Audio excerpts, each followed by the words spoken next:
Hi there, fabric jugglers. It's Babs here from My Fiery Phoenix, and this is Sophie, who has apparently decided that I am the most comfortable place to be sitting right now. And I am very, very excited, as I'm sure many of you are, that we are now at the live release for the Carousel Crochet Along from Stylecraft. Sue Pinner's gorgeous design is now available on the website. You can go and download the pattern. If you're wondering what it looks like, it's this. You don't need to print it off. I've printed it off because I need to show you what it is. And that's it, Sophie's gone. So I've printed it off just to give you an idea of what you'll be looking at. It's a PDF. You get it from the Stylecraft website. There is a link in the description below for this video that will take you straight there. And you will be creating, or we will be creating, the Centre Motif. Now what I've done is I've actually split this into two videos. I'm doing one which is the very core, is what we'll be covering today in this video, and there is a second video which will be linked to in one of these corners, and that will take you through converting from the round to the octagon, because you end up with an 8-sided shape for the Centre Motif, and then everything then goes out in a starburst fashion throughout the rest of the design. Absolutely stunning. So as I say, rather than having one enormously long tutorial, I've split it into the two. So the first one will focus on popcorn stitches. It's lovely, chunky, fat centre, which I've got the red yarn for because I'm using the special colourway. Thank you, Sophie. She's given me a sock. I'm not quite sure why, but she's given me a sock. And so where was I? Yes. So I'm using the special colourway for the demonstration because it's nice and clear and you can see exactly what I'm doing, and the samples that are going to be pre-made I'm making using my Batik yarn. So yeah, as you can see, I'm already having to work twice as hard as everybody else, but having looked at the Facebook group, I can see that there are many of you who are just as mental as me, and we are making 2, 3, I've even seen people saying they're buying 4 different colourways for this particular project. So I cannot wait to see your work in progresses as they come through. One quick tip before I dive on in and start showing you how to make the the miniature floral portion is I always take out the yarns I'm going to be using for this particular run of work and just place them in order so that I don't have to then rootle around inside my enormous bag of yarn. So to start off with, we'll be using a lipstick, mustard and aster. So go grab your yarns, grab your hook, and I'll see you in a minute where we start creating this gorgeous little centerpiece.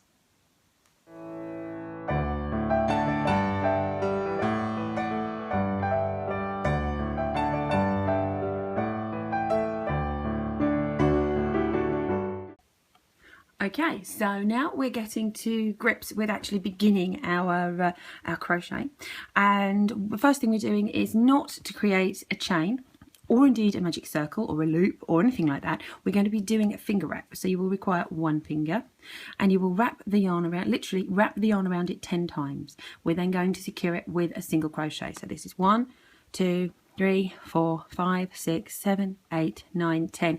Don't try and cut the blood supply off. Don't get all tense because otherwise you'll never be able to slide your hook through. And you definitely want to be taking this off with the hook. Otherwise it will all just fall apart around you, and that is no use to man nor beast.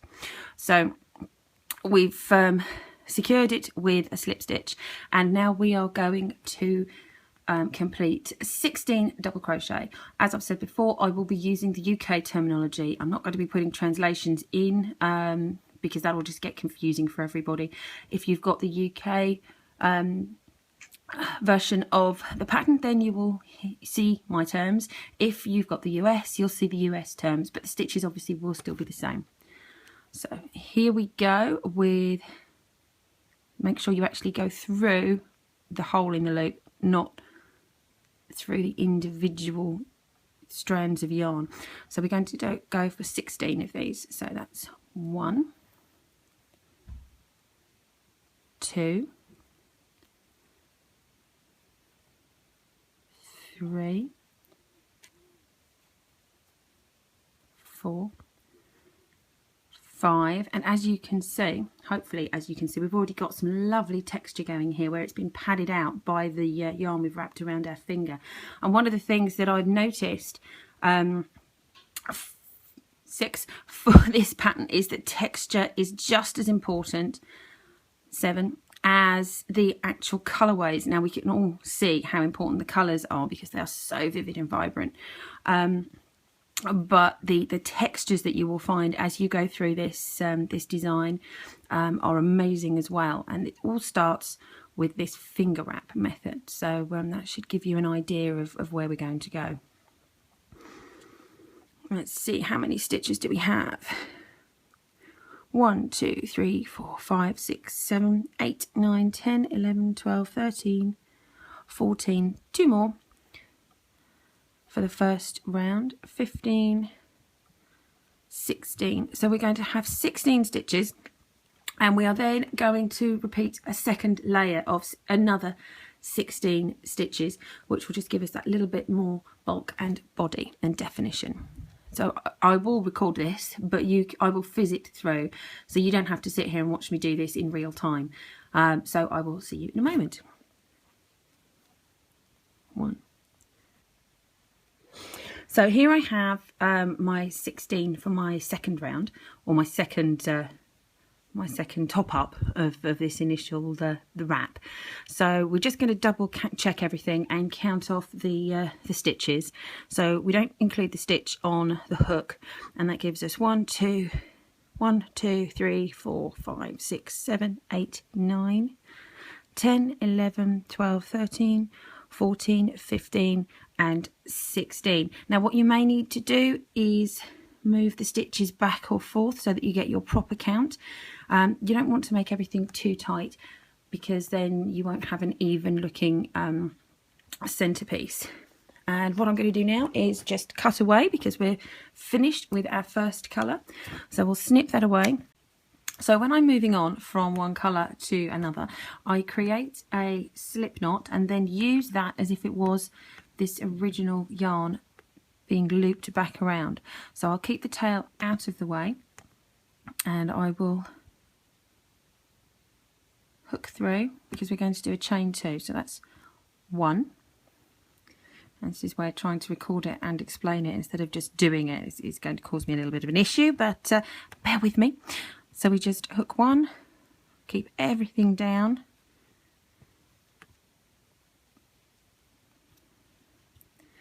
and then hook a second, tighten that all back up, and that is our first treble. And then we hook back into that first stitch.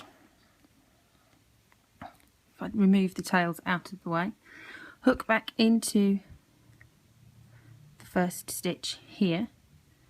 We've already got one treble created with the double loops.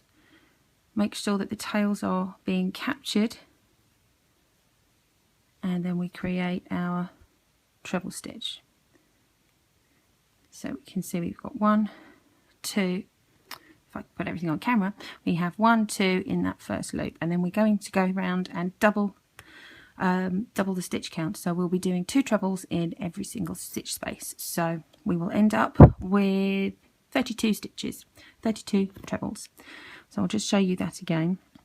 Keeping the 2 tails out of the way, go through the next stitch, and then you can catch those tails as you pull the first loop through for your treble. Pull it through the first 2, pull it through the second 2, loop, and then go through, pull it through the first 2, pull it through the second 2. Now I'm just going to double check that everything is still in shot. I'll do that one last time for you. So you find the 2 stitches of the next stitch, or the two sides to the loop of the next stitch, and then you pull your treble through. So you've got 3, loop, pull through, loop, pull through, and then we'll go a second treble in that same stitch, pull through, pull through. So now we've got 1, 2, 3, 4, 5, 6 in those first 3 stitches. I'm going to continue on round. You don't have to watch me in real time, so I will fast forward through the next stage, and I'll meet you up sort of this round here somewhere.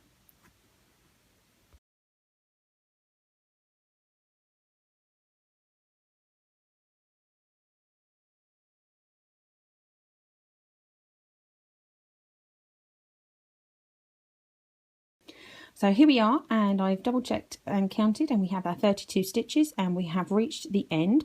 I now need to slip stitch the two together, which is very easily done, and we're now ready to change colour. Now you may have noticed that whilst I was going through, I I cut away the red when it reached the end of the mustard, so that I had just one end to deal with rather than a second piece that dragged on round. Now, one thing that I will point out to you, as I said, that I would show you any mistakes that I make as I go along. I missed this particular loop in the second set that I did. Now I may go round and undo that. In fact, I think I will go round and undo that before I move on to changing my colour. But I wanted to show you the mistakes that I've made, so that one, you don't feel so foolish if you make any mistakes, because we all make mistakes, and two, how simple it is to fix those mistakes. Now, it would have been better if I'd spotted that before I cut the tail off, but there's enough tail there for me to be able to redo it. So I shall go away and rework this so that this particular loop is hooked in, and I will see you back in a minute to join on our next colour. So now that I've gone back through and fixed that little problem, I'm just going to secure this with a slip stitch, and then we can move that out of the way, because we don't need to start directly where the previous round finished. So I shall just trim that away so there's a little tail to be tied in, and we're going to move on to Aster. What I tend to do is start a few rows ahead of where I was, so that everything tends to by the time you get to the end of the motif, everything is evened out a little. We're going to move on and insert between the two trebles. We're going to pull through, and we're going to chain 3, which is our first double treble. 1, 2, 3. Now a double treble, you have to wrap around the hook twice, and then you pop it back through, pull round and yarn over. So by the time you've done all of that, you should have 1, 2, 3, 4, 5 loops on your hook, and you pull through the first 2, yarn over, pull through the second 2, yarn over, pull through the last 2. And we're going to keep repeating that, because we want a total of 5. 1, 2, 3, 4, 5. I want a total of 5 of these double trebles in each of these spaces. So keep going through.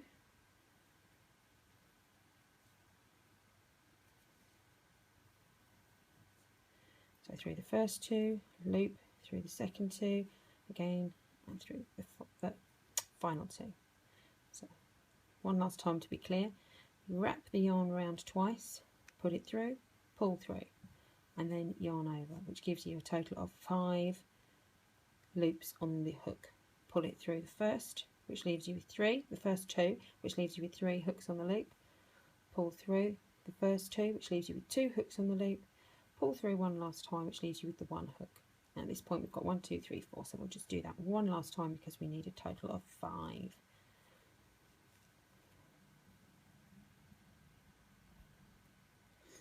Okay.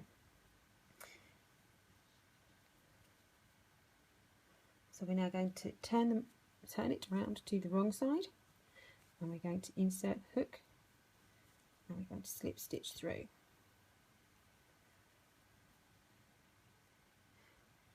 Now we are going to chain 3. 1, 2, 3. Turn the work.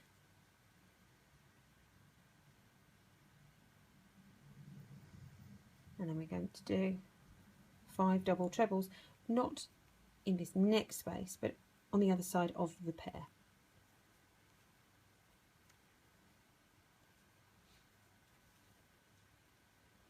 So through, through, through, and as you can see we've now got this nice space in between, nice big gap. So we'll just go through and do that one more time, and then what I'll do is I'll do the remainder on high speed. Actually no, I won't. What I'll do is I'll do the remainder off camera. You don't necessarily need to see me crocheting away on high speed. Let me know actually in the comments which you prefer, whether you prefer the cutaway, which I'm going to do now or next, or if you prefer the high speed, which I've already done as part of this tutorial. So I can make sure that I'm giving you what you want in future tutorials. Would you prefer to see me go all Benny Hill and go super duper fast, or would you prefer to see me well, just skip the whole process? And then we slip stitch through and chain 3, 1, 2, 3, and then we can move in to the next gap.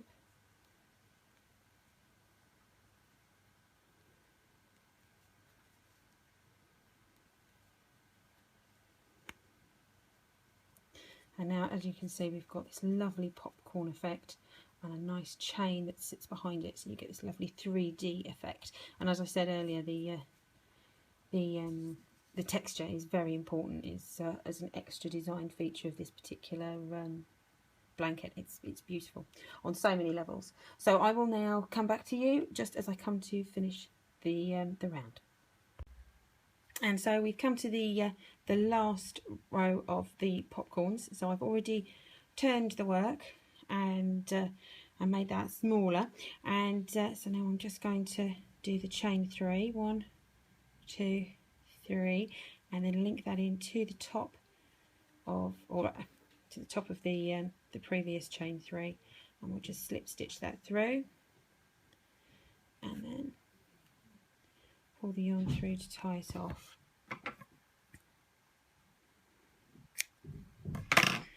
Which means that we now have our completed floral. And as you can see, it really is very 3D. It's got this beautiful padded section in the centre, and then these gorgeous little popcorn, lazy popcorn they're called, but I still think they've had quite a bit of work go into them. And I think this is a lovely point to stop. One, because the video will be absolutely enormous if I do it all in one go, and two, because this would actually make a beautiful brooch or adornment for a bag, or maybe even a hair tie or a hair clasp. So this is as far as we're going today. Tomorrow, not today, this is as far as we're going this time around. Next time out, I'll be showing you how to convert this round into the full-on hexagon, which we have here. So you can see this is the popcorn piece here, the dark blue. If I roll that away, you can then recognise it, hopefully, that is the same. And then we'll be adding on these extra portions in the next video. So I can't remember which corner it is, but there will be a link to the playlist, and the playlist will have everything that I record for tutorials in it. And if you want to not have to wait for the playlist to update, but you just want it to drop into your YouTube feed, then simply subscribe to the channel, and then each time I release a video, it'll drop into your feed for you. Other than that, I hope I'll see you around in the Facebook group, and I will see you soon. Bye for now.